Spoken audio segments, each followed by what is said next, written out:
Hey everyone, it is me, Mr. Young, and it is time for some history help. Helping you cram for that exam that's coming up. Let's get going. We have the Industrial Revolution. It's the second Industrial Revolution. It's the American Industrial Revolution. We're also going to know it as the Gilded Age. The first half is the Gilded Age, or Age, as some people say, and Progressive Era is our next unit, so that'll take care of that. Okay, moving on. Presidents of the Gilded Age. These guys are really not that big of a deal. Grant, we talked about him in Reconstruction. Same with Rutherford B. Hayes. James Garfield, his big thing is he got shot. That's why he's only 1881 there. Chester A. Arthur, Grover Cleveland, Benjamin Harrison. Okay, sure. He must have done a really bad job because look, Grover Cleveland is president again after him. He's the only one that has ever done that. Two consecutive terms? No, not for him. He'll take 4 years off, please. William McKinley, what's his big deal? He also is shot. So where are the Secret Service during this time period? We have Abraham Lincoln shot, Garfield shot, McKinley shot. Well, they didn't exist until after McKinley. That's when they decided, you know what, we should probably have bodyguards. We should have some sort of federal police force, which people were not big fans of the idea of a federal police force. But for bodyguards for the president, yeah, we should have that. Okay, moving on. So we have the Gilded Age is a time period when there's a lot of money. So we have a ton of money coming into America because of all the industry, but not everybody's getting rich. In fact, only a few people are getting rich, and America itself is growing more and more powerful. The government is very, very happy about the industries growing, and they're really keeping their hands off that whole laissez-faire thing. So for some people, the Gilded Age is wonderful. It's amazing. And for most people, though, it's not. That's why Mark Twain, the guy that wrote Huckleberry Finn, the guy that wrote Tom Sawyer, as well as a ton of other things, he coined this phrase, Gilded Age. And basically he said it's like a cheap piece of jewelry that has a gold plating on it. It all looks so very nice from far away, but once you get up close and you scratch away the surface, you can see that it's junk underneath, the rot, the filth, the grime underneath. All right, moving on. During this time period, we have a ton of inventions and a ton of inventors. Thomas Edison is the Wizard of Menlo Park, and he has got a bunch of people that are helping him to invent crazy amount of things. The phonograph, the motion picture, obviously the light bulb with this filament that lasts a lot longer than all the other light bulbs. So Alexander Graham Bell made the telephone. Henry Ford made the assembly line. Notice how I did not say he invented the car. That was already invented. He just created a way to make that car really fast for really cheap.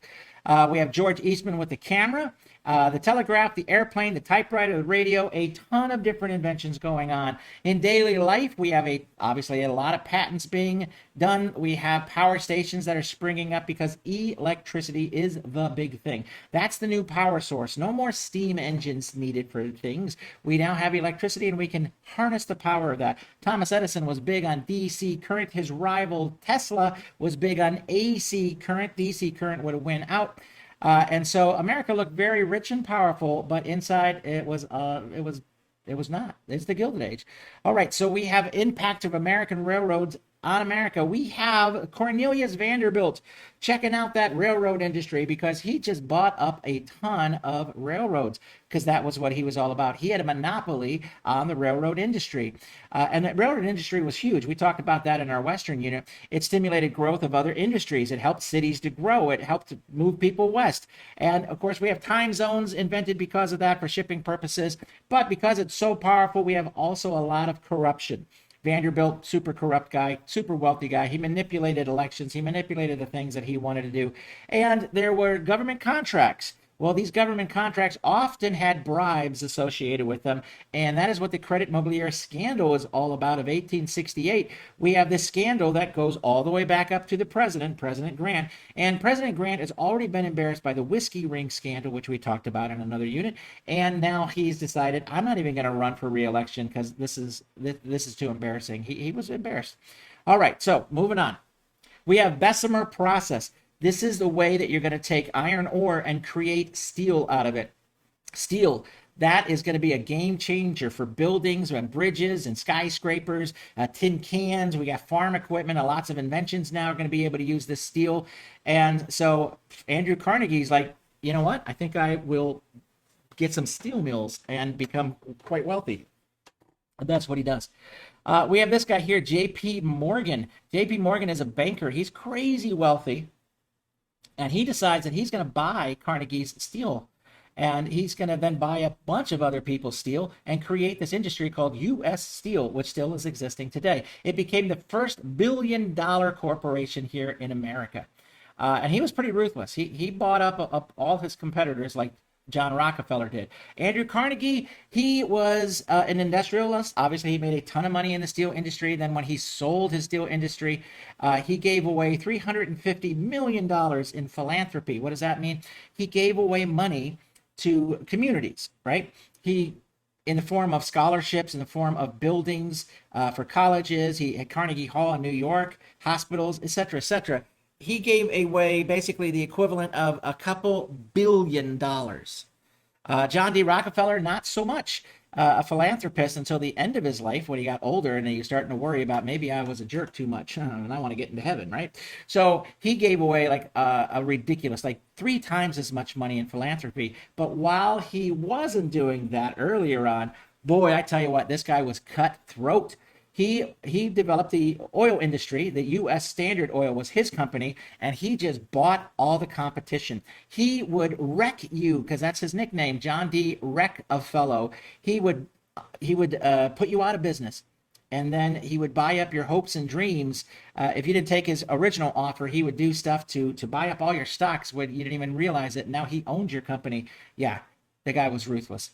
All right, so this is why these captains of industry sometimes are known as the robber barons, because they were very wealthy, very powerful, manipulated the government, and treated their employees just like dirt. So we can see in this political cartoon the trusts. Now, what's a trust?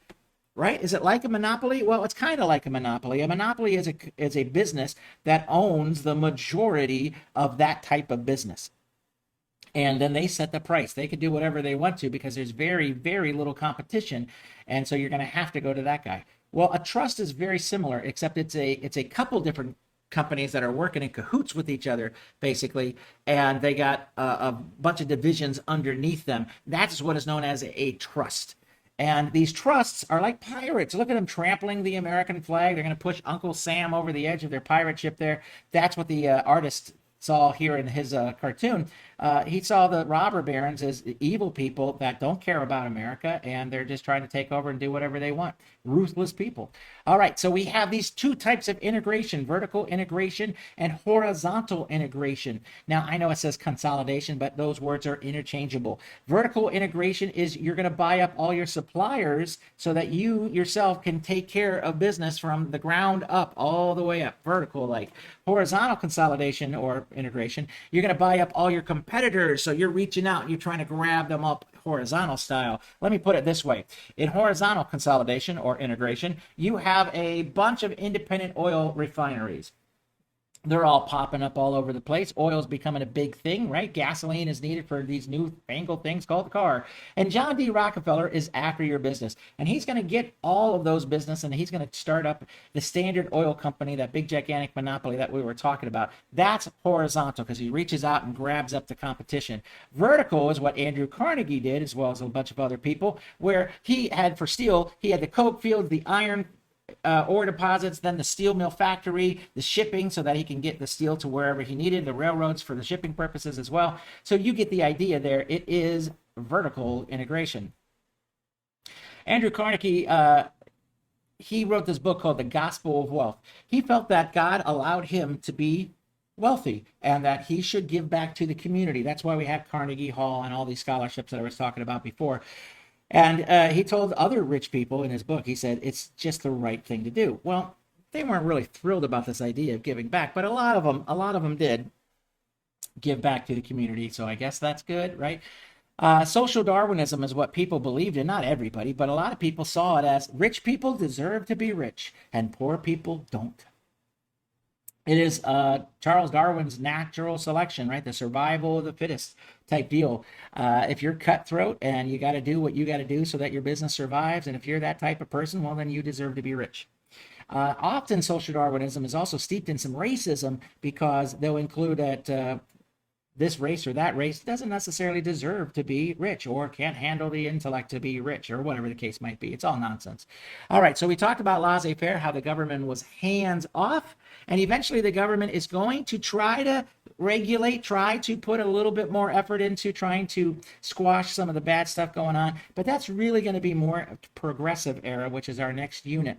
Captains of industry, like I said, these titans of industry, Rockefeller with his oil, Carnegie with his steel, J.P. Morgan with his banking and then steel, and Vanderbilt with the railroads. They're often seen as robber barons, like we talked about before. Here we have a political cartoon of Standard Oil. It's often depicted as an octopus because their arms going everywhere, grabbing up whatever it wants to. This time it's not grabbing up the competition, it's grabbing up politics and, well, it looks like Congress. So it's the artist's depiction of why Standard Oil is this beast that's out of control, that is basically in charge of American politics.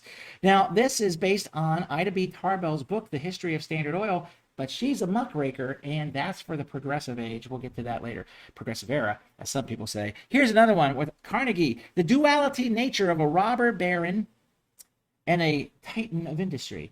We have Carnegie giving away buildings to the college and $5,000 in scholarships or whatever, and then to his employees, sorry, we're going to have to reduce your wages 20%. So that's the deal there. We can see what the issue is. It's this dual nature of a robber baron and a captain of industry. All right, so that is part one of the Gilded Age. Let's get to part two right now.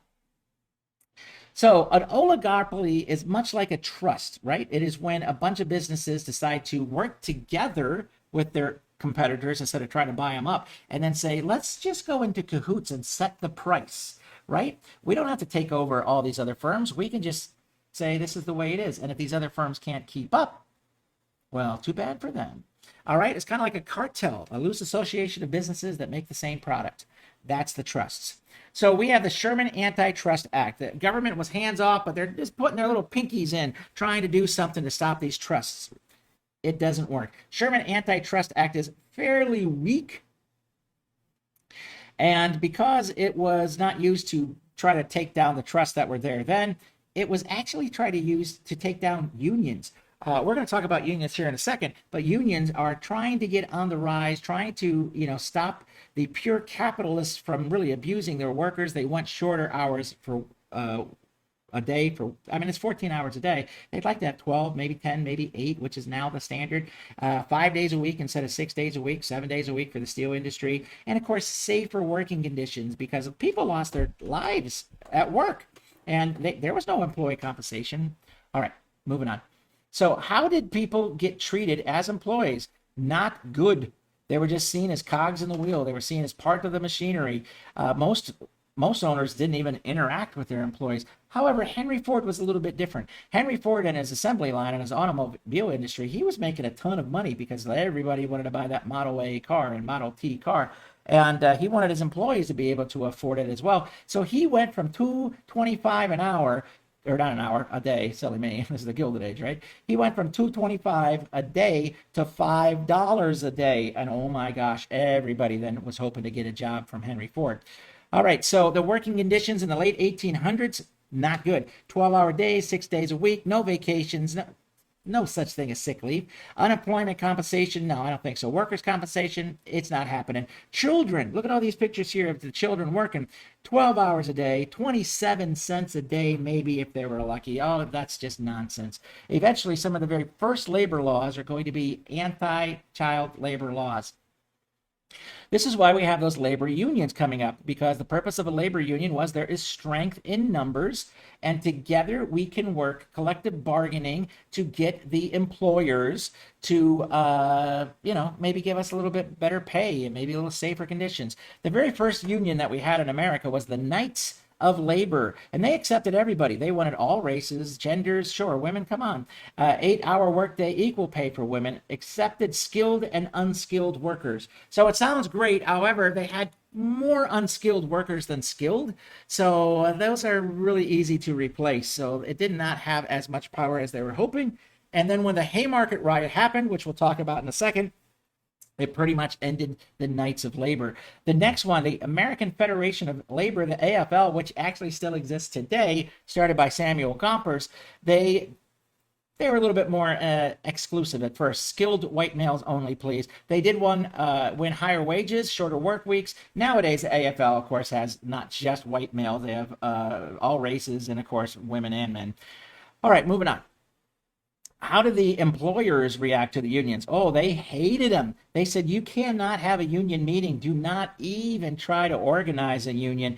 And they would make their employees sign a contract that says, we'll never join a union. We'll never go on strike. And of course, if a strike did occur, they would just ignore the people that were trying to do the collective bargaining, recognizing the union. No, I don't think so. Those people don't exist. So strikes are bad times for the union because the unions are often blamed because strikes were violent. Oh, incredibly violent. People lost their lives. We had the Great Railroad Strike of 1877 with railroad workers striking to protest their wages being cut. Of course, violence erupts. Rutherford B. Hayes, the president, has to send in the army, federal troops, to break things up all over the place. Now, here's a word that you might not have heard before, a scab. Now, I know what you're thinking. You're thinking, oh, I've heard of scab before. Like you fall down, you get a cut in your arm, you get a scab. Different. A scab is a person that goes in to replace you if you're on strike. Well, they're not going to let the scab just come in, the striking workers. They're probably going to meet that guy with violence often because you can't have the factory working. You can't have the factory producing stuff because that kind of, defeats the purpose of the strike.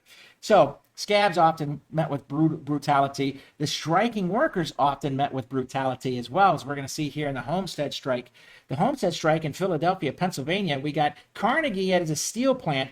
He actually hired a guy to run the steel plant called Henry Frick, right? And this guy is a jerk. He is very much anti-union, and when the strike happens, he calls in the Pinkertons, and they're hired thugs. They call them strike breakers, but really it's more like jaw breakers because they just go in and they pummel people. They just beat the fool out of them if they need to. They were thugs.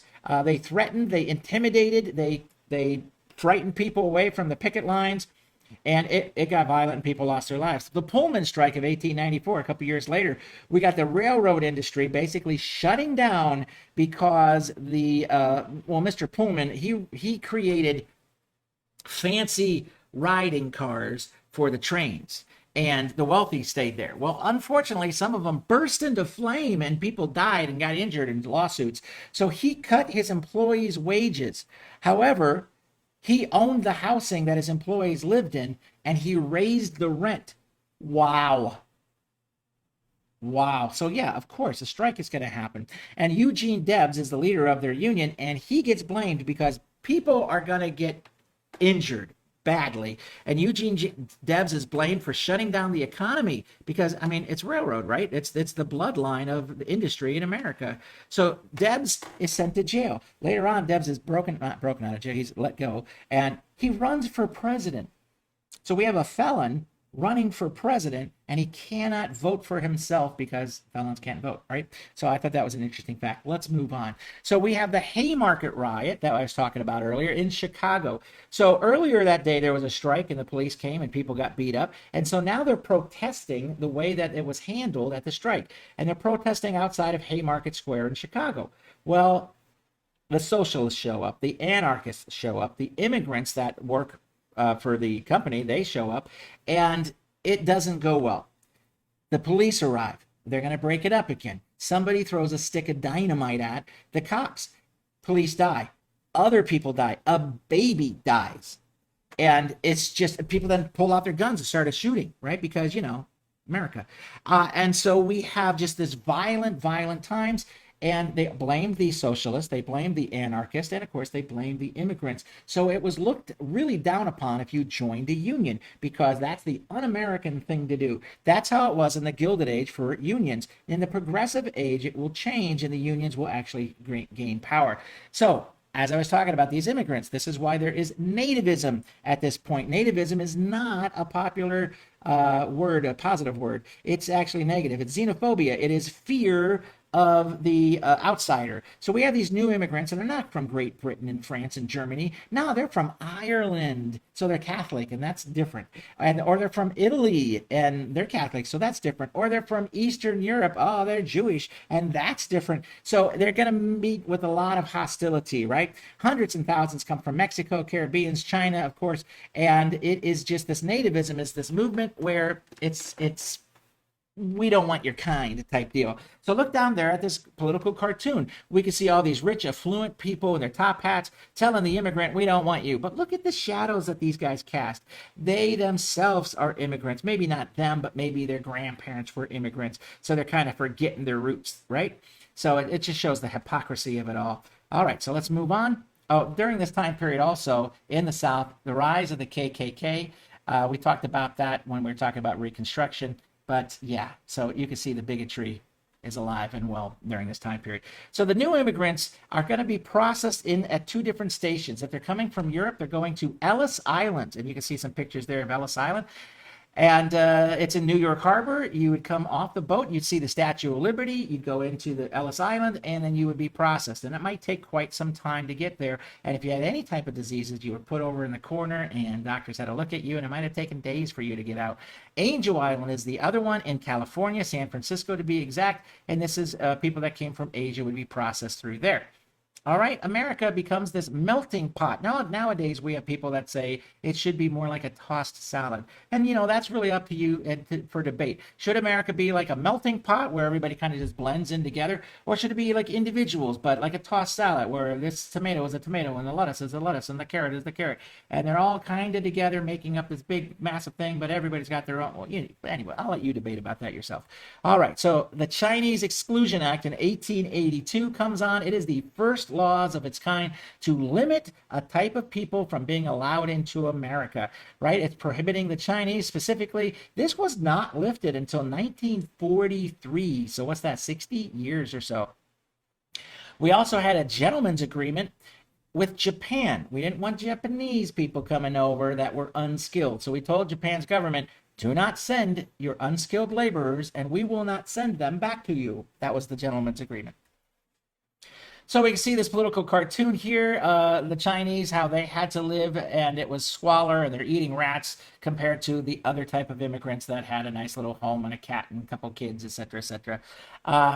Let's move on. All right, so we had rapid urbanization during this time period. Cities grew and they got crowded. Now, why? One reason is the new immigrants. Where are they going to go once they get off of Ellis Island? Well, they didn't have the money to move out, so New York blew up, right?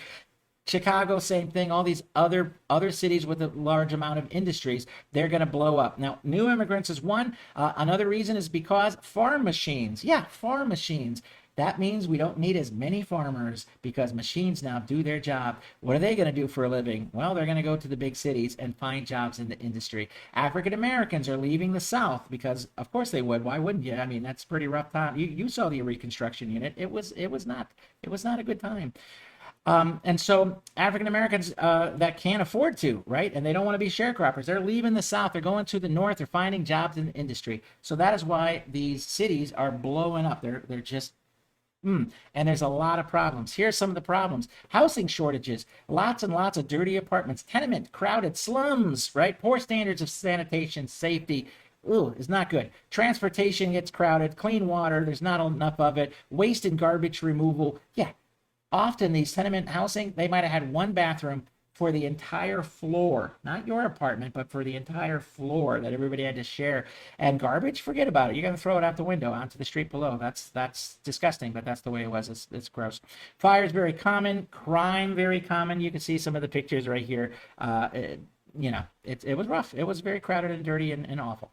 The rise of the political machine. In these big cities, you are going to get this big political machine. What that is there's going to be a boss, a city boss, and he's basically in cahoots with a political party.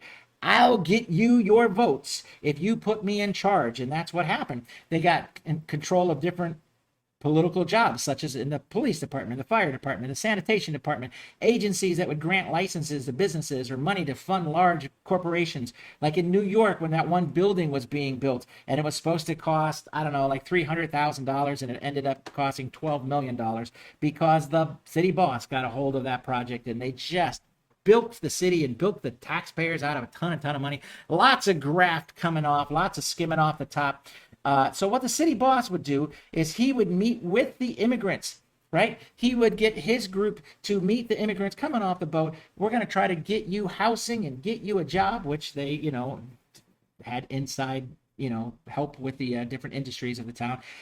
And it's not going to pay well, and the housing is going to be terrible. But we're going to also help you become an American citizen, not because they were so concerned about these immigrants, but because they needed them to be American citizens so that they could vote. And if they could vote, then why not vote 2 or 3 times in the same election for my political candidate? And as long as you're getting votes for your guy, then you're going to remain in power.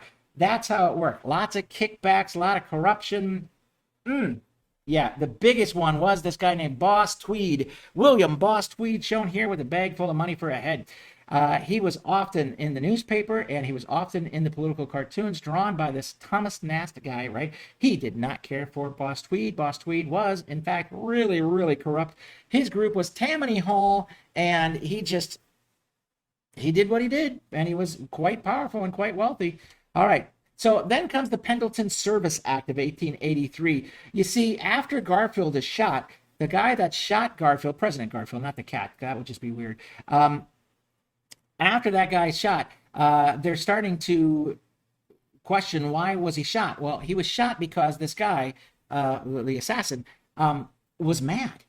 He was mad that he was passed over of a government job. And so they started thinking, we should stop ending the patronage, the spoil system, the, hey, you wash my back, I'll wash your back. Because you helped me get elected, I'll set you up in a sweet government job. So the Pendleton Service Act basically said you have to take a civil service exam. And if you're competent enough, you might get the job. Now, this is something that Napoleon did in France in 1804. So this is, only 79 years later when America says maybe we should do the same thing. Of course, we didn't invade the rest of Europe like Napoleon did. So we got that on him. All right, so there it is. I hope that you were able to get a lot of information. Here's a political cartoon. Can you interpret it? Well, of course, it's the strength of a union. But this is in 1917. Did you see that little copyright there? And so that's really more of a progressive era thing instead of a Gilded Age, right? And then, of course, we have the Chinese Exclusion Act going on here. This political cartoon, fairly easy to figure out. We got the communists, the nihilists, the socialists, the Fenian, the hoodlum. They're all welcome, but not the Chinese guy. And the artist is showing that this Chinese guy is actually, he's industrious, he's got order, he's got peace, he's got sobriety. So why should he not be allowed in? So it was a complaint about the Chinese Exclusion Act.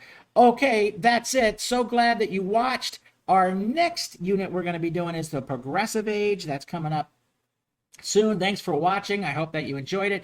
Like and subscribe if you're possibly able to do that. And if you're not, well, it's just a click of the button. How can you not do that? All right. Thanks for watching. I'm Mr. Young. This has been History Helper. The test is coming.